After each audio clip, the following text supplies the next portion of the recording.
Clip number 233۔ اس clip میں آپ قرآن پاک کی سورہ مائدہ کی آیت نمبر 5 اور 6 کی تلاوت، ترجمہ اور تفسیر قرآن صراط الجنان سماعت فرمائیں گے۔ بسم اللہ الرحمن الرحیم۔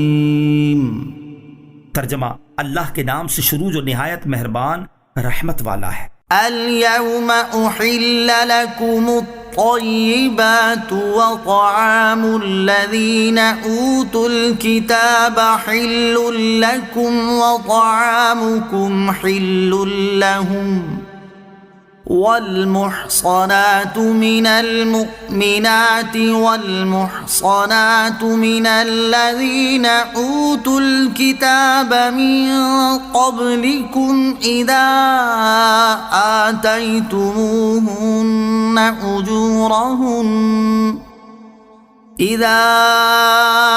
آتيتموهن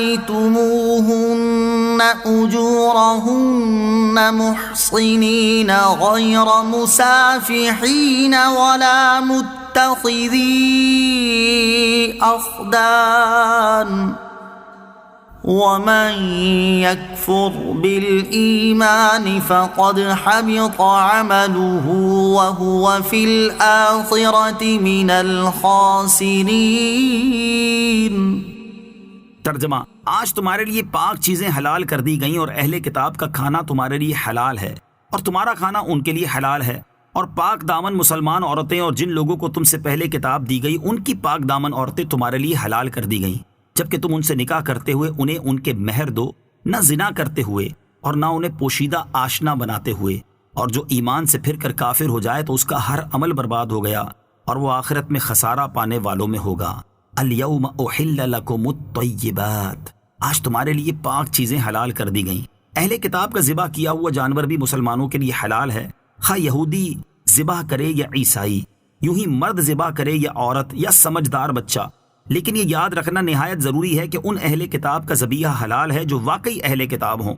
موجودہ زمانے میں عیسائیوں کی بہت بڑی تعداد دہریہ اور خدا کے منکر ہو چکے ہیں، لہٰذا نہ ان کا ذبیحہ حلال ہے اور نہ عورتیں۔ غیر مصافحین، نہ کہ مستی نکالتے ہوئے، ناجائز طریقے پر مستی نکالنے سے بے دڑک زنا کرنا اور آشنا بنانے سے پوشیدہ زنا مراد ہے۔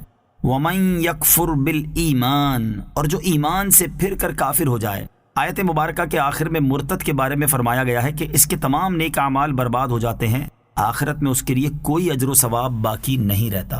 يا أيها الذين آمنوا إذا قمتم إلى الصلاة فاغسلوا وجوهكم وأيديكم إلى المرافق وامسحوا برؤوسكم وأرجلكم إلى الكعبين، وَإِن كُنتُم مَّرْضَىٰ أَوْ عَلَىٰ سَفَرٍ أَوْ جَاءَ أَحَدٌ مِّنكُم مِّنَ الْغَائِطِ أَوْ لَامَسْتُمُ النِّسَاءَ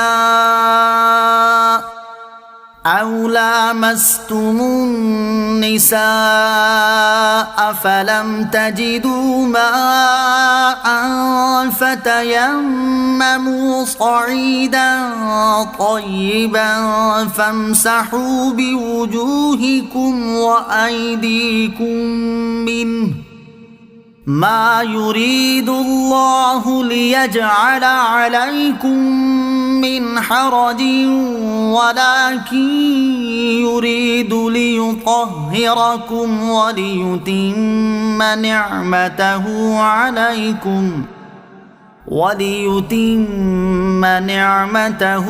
عليكم لعلكم تشكرون۔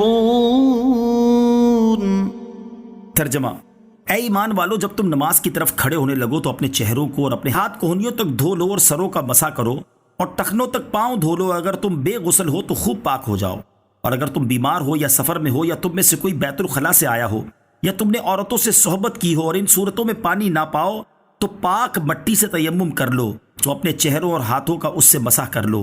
اللہ نہیں چاہتا کہ تم پر کچھ تنگی رکھے، لیکن وہ یہ چاہتا ہے کہ تمہیں خوب پاک کر دے اور اپنی نعمت تم پر پوری کر دے تاکہ تم شکر ادا کرو۔ اذا قمتم الی الصلاۃ، جب نماز کی طرف کھڑے ہونے لگو۔ آیت مبارکہ میں وضو اور تیمم کا طریقہ اور ان کی حاجت کب ہوتی ہے اس کا بیان کیا گیا ہے۔ وضو کے فرائض، وضو کے 4 فرائض ہیں۔ نمبر 1 چہرہ دھونا، نمبر 2 کوہنیوں سمیت دونوں ہاتھوں کا دھونا، نمبر 3 چوتھائی سر کا مسح کرنا، نمبر 4 ٹخنوں سمیت دونوں پاؤں دھونا۔ وضو کے چند احکام۔ نمبر 1 جتنا دھونے کا حکم ہے اس سے کچھ زیادہ دھو لینا مستحب ہے کہ جہاں تک اعضائے وضو کو دھویا جائے گا قیامت کے دن وہاں تک اعضاء روشن ہوں گے۔ نمبر 2 رسول کریم صلی اللہ تعالیٰ علیہ وسلم اور بعض صحابہ کرام ہر نماز کے لیے تازہ وضو فرمایا کرتے، جبکہ اکثر صحابہ کرام رضی اللہ تعالیٰ عنہم جب تک وضو ٹوٹ نہ جاتا اسی وضو سے ایک سے زیادہ نمازیں ادا فرماتے۔ ایک وضو سے زیادہ نمازیں ادا کرنے کا عمل تاجدار رسالت صلی اللہ تعالیٰ علیہ وآلہ وسلم سے بھی ثابت ہے۔ نمبر 3 اگرچہ ایک وضو سے بھی بہت سی نمازیں فرائض و نوافل درست ہیں، مگر ہر نماز کے لیے جدا گانا وضو کرنا زیادہ برکت و ثواب کا ذریعہ ہے۔ بعض مفسرین کا قول ہے کہ ابتدائی اسلام میں ہر نماز کے لیے جدا گانا وضو فرض تھا، بعد میں منسوخ کیا گیا، اور جب تک بے وضو کرنے والی کوئی چیز واقع نہ ہو ایک ہی وضو سے فرائض و نوافل سب کا ادا کرنا جائز ہو گیا۔ نمبر 4 یاد رہے کہ جہاں دھونے کا حکم ہے وہاں دھونا ہی ضروری ہے، وہاں مسح نہیں کر سکتے۔ جیسے پاؤں کو دھونا ہی ضروری ہے، مسح کرنے کی اجازت نہیں۔ ہاں اگر موزے پہنے ہوں تو اس کی شرائط پائے جانے کی صورت میں موزوں پر مسح کر سکتے ہیں کہ یہ احادیث مشہورہ سے